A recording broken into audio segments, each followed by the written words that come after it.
चले एक पहले एसपी सिंह की बुलवा दिया होता है, निपट गया। एसपी सिंह के पहले बुलवा दिया होता है। एसपी सिंह धन्यवाद नहीं का है, धन्यवाद तो अंतिम मर रहे हैं, पहले उनकी चीज़ है। अच्छा, वाह, उनका आभार है। सही है। मुझे लंबा चले हुए हैं? मुझे लंबा चल गई।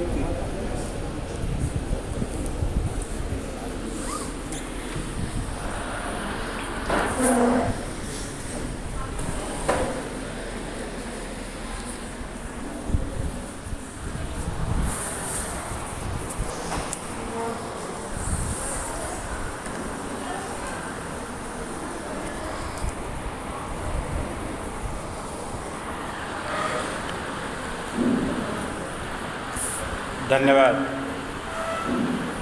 संचालक महोदय।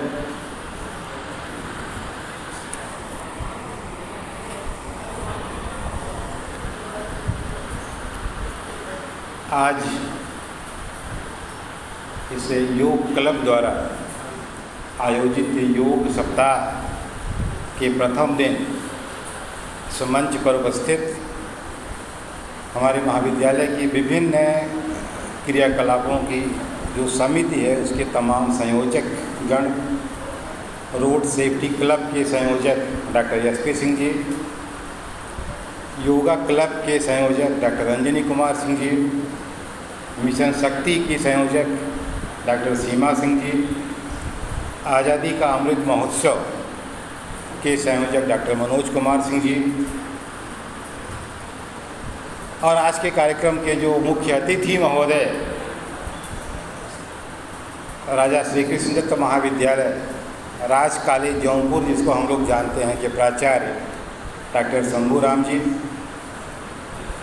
यहाँ उपस्थित हमारे प्रिय सभी छात्र और छात्राओं, सबसे पहले तो आप बधाई के पात्र हैं कि मेरी अपेक्षा के बिल्कुल प्रतिकूल इतनी बड़ी संख्या में आप उपस्थित हैं। इसके लिए एक बार आप सबको ताली बजाकर अपना ही स्वागत कर लीजिए एक बार कायदे से। और आपसे उम्मीद है कि जो कार्यक्रम इस बोर्ड पर आप देख रहे हैं, जब जब आपको आने के लिए कहा जाएगा आप ऐसे ही उपस्थित रहेंगे। वास्तव में एक बड़ा सामान्य सा प्रश्न है कि अगर अंतर्राष्ट्रीय योग दिवस 21 जून को है तो फिर ये एक सप्ताह या सरकार एक महीने लगातार इस कार्यक्रम को क्यों कराना चाहती है, क्या ज़रूरत है। और ये प्रश्न बड़ा जायज़ भी है कि अगर आपका समय बर्बाद हो रहा है, अगर पैसा खर्च हो रहा है तो उसकी उपयोगिता क्या है, इस पर एक बार विचार तो करना ही चाहिए। वास्तव में किसी भी कार्यक्रम को एक दिन सिर्फ औपचारिक रूप से आयोजित कर लेने से उसकी उपादेयता सिद्ध नहीं होती, और ख़ास करके जब मुद्दा योग का हो तो योग के प्रति आपके मन में न केवल जागरूकता उत्पन्न करने की आवश्यकता है, बल्कि आपके मन में उसके प्रति लगन भी उत्पन्न हो और आपको अभ्यास के द्वारा इतना एक तरह से उसका आदी बना दिया जाए कि आप चाह कर भी उसको छोड़ना न चाहें। और ये तभी हो सकता है जब आपको कंपल्सन के रूप में 2 घंटे 2 घंटे 3 घंटे रोज़ अभ्यास कराया जाए। और 1 महीना शायद इसलिए सरकार ने तय किया होगा, मनोविज्ञान वाले जानते हैं, वो ये कहते हैं कि 28 दिन में आपकी आदत बनती है, 28 दिन में छूटती है। तो अगर आप कोई काम 28 दिन कर लेते हैं, इसका मतलब वो आपकी आदत का हिस्सा हो गया। और आदत वही होती है जो आप बिना प्रयास की जब काम कोई कर लेते हैं तो आपकी आदत है, और न करें तो आप उसके लिए बेचैन भी रहें। तो हमको लगता है कि योग सप्ताह भी मनाने का उद्देश्य यही होगा कि थोड़ा आपकी आदत में शामिल हो जाए। और इसको जिस रूप में फ्रेम किया गया, इसे जानबूझ करके बहुत वैरायटी का प्रोग्राम लॉन्च किया गया ताकि आप बोर भी ना हो और आपकी ज्ञान के साथ साथ आपका जो आपका अभ्यास है वह भी साथ साथ चलता रहे। तो आज पहले दिन ये तय किया गया कि इसकी ओरिजिन और हिस्ट्री क्या है, इस पर हम लोग जानेंगे। इसके बाद दूसरे दिन आप देखिए इसमें है कि छात्रों के साथ योगा का डिस्कशन है कि आप क्या समझते हैं, इसको किस रूप में लेते हैं, इसके बारे में आपके विचार क्या हैं, आप इसकी उपयोगिता अनुपयोगिता से क्या अर्थ निकालते हैं, क्या समझते हैं, या आप अपनी क्या राय देना चाहते हैं, जिसके लिए कल आप सबको खुला मंच ऑनलाइन दिया गया है। नोटिस भी आपके बीच में है और हमको लगता है कि लिंक भी आपसे शेयर हो चुका है। आप 10-50 पर उस लिंक से जुड़ें और अपनी बात रखें। शुद्ध रूप से कल कोई वक्ता नहीं है, कोई चीफ गेस्ट नहीं है, आप ही चीफ गेस्ट हैं, आप ही वक्ता हैं और आप ही को अपनी बात कहना है और एक दूसरे को समझाना है। इसके बाद एक दिन आपका, फिर तीसरे दिन आपका फिजिकल कार्यक्रम है, जिसमें सबसे महत्वपूर्ण टॉपिक, जिसको आप योगा और प्रतिरोधक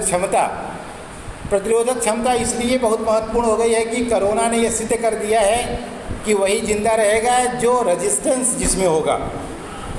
अगर आप में रेजिस्टेंस पावर नहीं है तो आप पैसे से ज़िंदा नहीं रह सकते, पद से ज़िंदा नहीं रह सकते, आप सुविधाओं से ज़िंदा नहीं रह सकते, क्योंकि देख लिया गया कि बड़े बड़े नेता, बड़े बड़े अभिनेता, अरबों की संपत्ति रखने वाले सब सांस के बगैर मर गए और ऑक्सीजन नहीं पाए। और जिनमें क्षमता थी, जिनमें प्रतिरोधक शक्ति थी, वह सर्वाइव कर गए। तो योग का कि क्या रोल है इम्यूनिटी बूस्टर के रूप में, कैसे योग को आप इस्तेमाल कर सकते हैं, एक बहुत अच्छे वक्ता उस दिन के लिए हम लोगों ने आमंत्रित किए हुए हैं, वो आपको बताएंगे।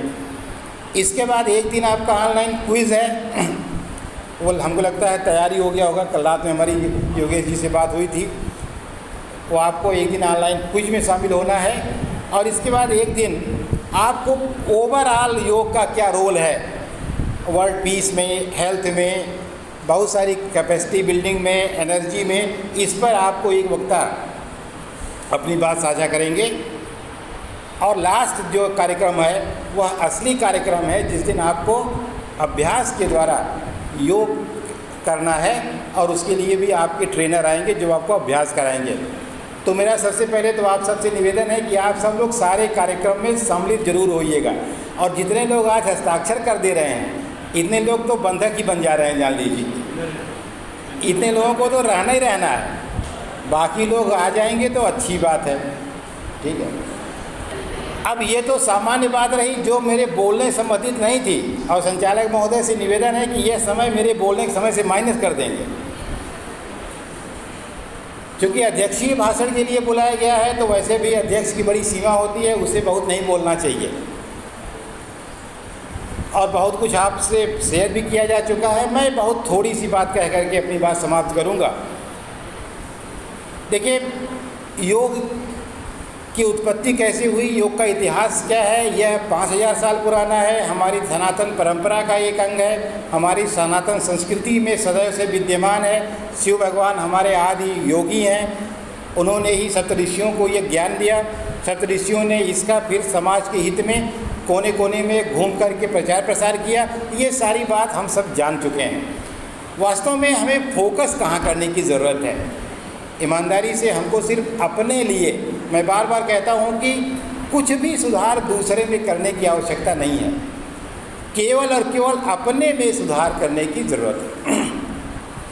आपको हर कार्य अपने लिए करने की ज़रूरत है, योग भी हमें अपने लिए करने की ज़रूरत है।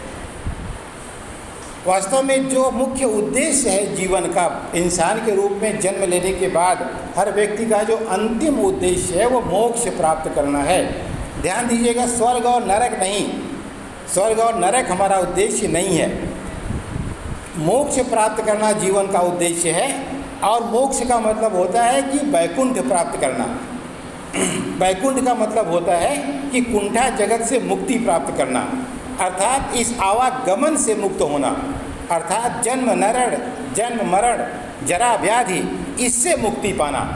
और यह केवल तब संभव होता है जब हम अपने इंडिविजुअल कॉन्शसनेस को यूनिवर्सल कॉन्शसनेस के साथ यूनाइट कर लेते हैं। कहते हैं जब आत्मा परमात्मा का एकाकार हो जाता है, और ये तब हो पाता है जब आप उस योग की प्रक्रिया के द्वारा अपने मन को, अपने शरीर को, अपनी एनर्जी को, अपने कॉन्शसनेस को, इन सब को साध लेते हैं। और योग इन्हीं को साधने की प्रक्रिया है और कुछ नहीं है। और इनको साधने के लिए 4 मार्ग भी आपको योग में इसीलिए बताए गए, कर्म योग, ज्ञान योग, भक्ति योग, क्रिया योग। फिलॉसफी वाले जो आपने पढ़ा होगा, एजुकेशन के बच्चे हैं, सब जानते होंगे कि इसमें सवाल यह है कि जब गीता में कृष्ण ने कहा कि ये जो 4 मार्ग हैं हमको प्राप्त करने के, ध्यान दीजिएगा, कृष्ण ही ऐसे व्यक्ति हैं जो अपने को भगवान साक्षात कहते हैं कि मैं ही भगवान हूँ। राम ने कहीं नहीं कहा कि मैं भगवान हूँ।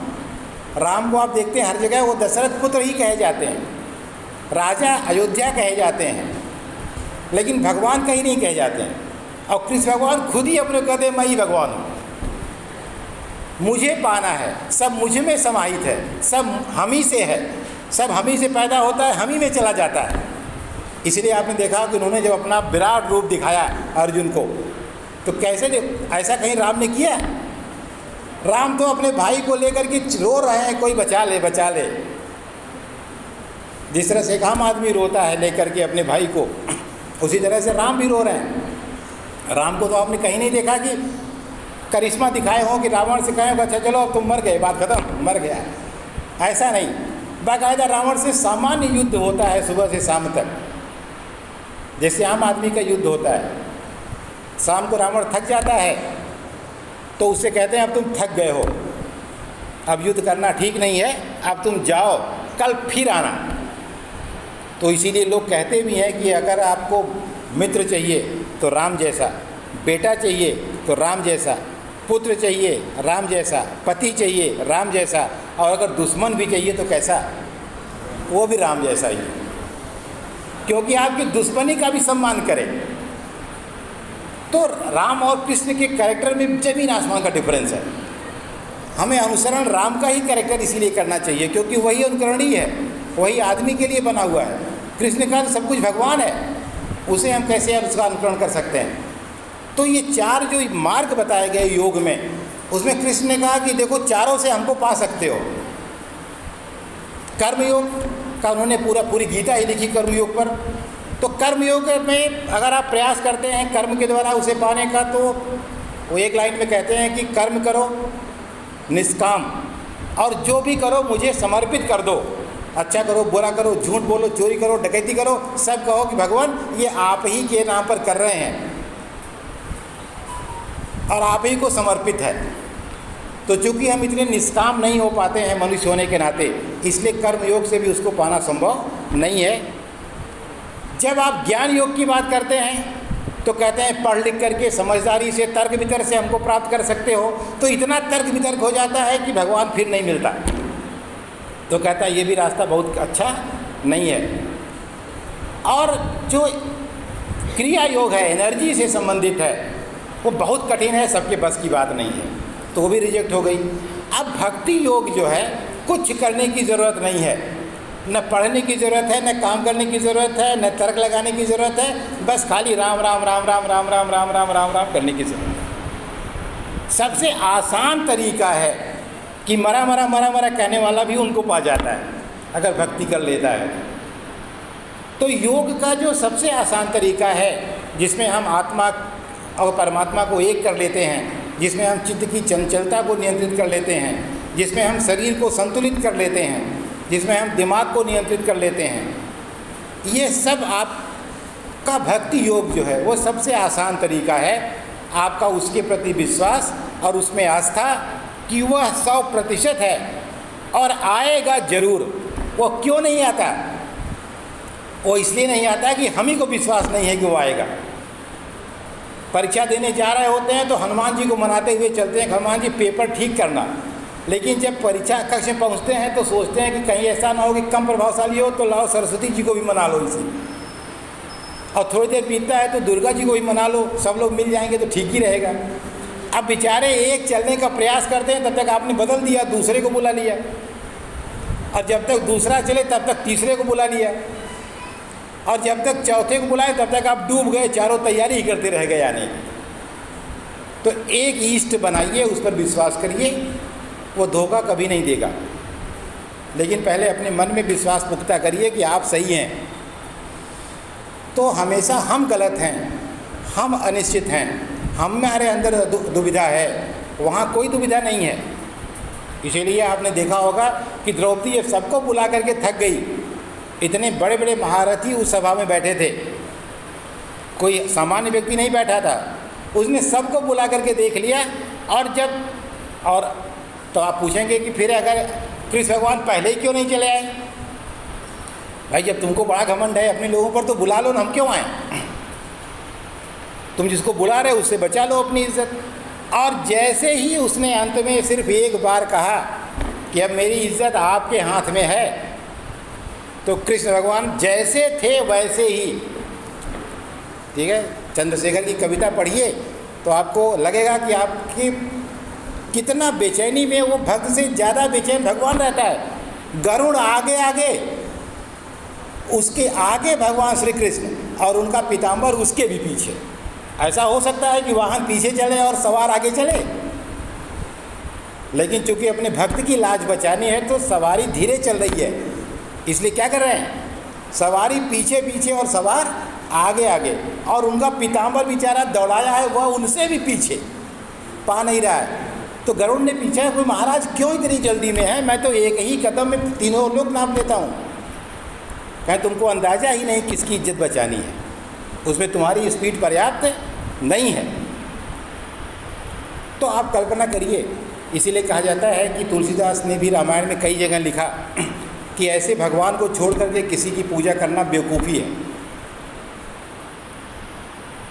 तो कुल मिलाकर के कहने का मतलब सिर्फ इतना है कि योग आपको स्थिरता प्रदान करता है, आपको क्षमता प्रदान करता है, आप में एकाग्रता पैदा करता है, आपकी सोच सकारात्मक करता है, आपकी प्रवृत्ति वैज्ञानिक करता है, आपको अपने लिए बेहतर स्वास्थ्य प्रदान करता है, आपको अपने लिए जीना सिखाता है, दूसरों की भलाई सिखाता है, आपके अंदर के विकार दूर करता है, चोरी, बेईमानी, ईर्ष्या, द्वेष, बदला लेने का भाव खत्म करता है, आप में बदलने की प्रवृत्ति पैदा करता है। ऐसे तमाम अच्छे गुणों के विकास के लिए योग हमारे आपके लिए जीवन का महत्वपूर्ण आधार है, और निश्चित रूप से हमें आपको इसका प्रयोग करके अपने जीवन को सुखद बनाने का प्रयास करना चाहिए। धन्यवाद के पात्र है हमारे सरकार, हमारे प्रधानमंत्री, जिन्होंने इतने बड़े और व्यापक पैमाने पर इस कार्यक्रम को छोटे से छोटे स्तर से लेकर के बड़े पैमाने पर लॉन्च किया। उनको अपनी तरफ से, आप सब की तरफ से, महाविद्यालय परिवार की तरफ से मैं बधाई देता हूँ। इसी के साथ अपनी बात समाप्त करता हूँ। अंजनी जी को एक बार फिर से धन्यवाद देता हूँ इतना अच्छा कार्यक्रम आयोजित करने के लिए और मुझे आपके बीच में 2 शब्द कहने का अवसर प्रदान करने के लिए। जय हिंद, जय भारत।